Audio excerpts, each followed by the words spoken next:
دعا کا اہتمام. الدعاء ينفع مما نزل ومما لم ينزل.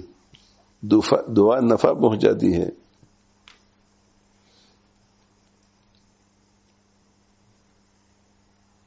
ان چیزوں میں بھی جو اتری ہے، یعنی وہ جو مصیبتیں آ چکی ہے ان کو دعا دور کرتی ہے.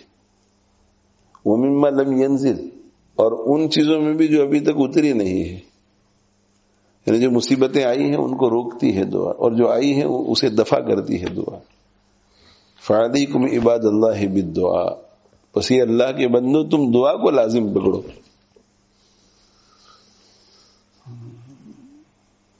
ہم لوگ ڈاکٹر کی باتیں سنتے ہیں، کوئی بیمار ہوتا ہے کہ چانسز بہت کم ہے تو مایوس ہو جاتے ہیں اور اللہ پر سے نظر ہٹ جاتی ہے. آخری سانس تک اللہ سے دعا. اگر وہ چیز نہیں ملی جو آپ مانگ رہے ہیں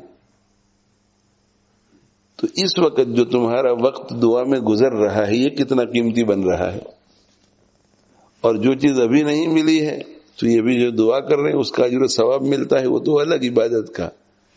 لیکن یہ جو چیز آپ مانگ رہے ہیں وہ جب یہاں نہیں دی جا رہی ہے تو آخرت میں اس کے بدلے میں کوئی اور چیز اللہ دے گا. تو دعا تو جتنی مانگ سکے مانگنی چاہیے، جتنی مانگ سکے مانگنی. امپاسبل چیزیں بھی مانگنی چاہیے، یہاں نہیں تو وہاں ملے گا.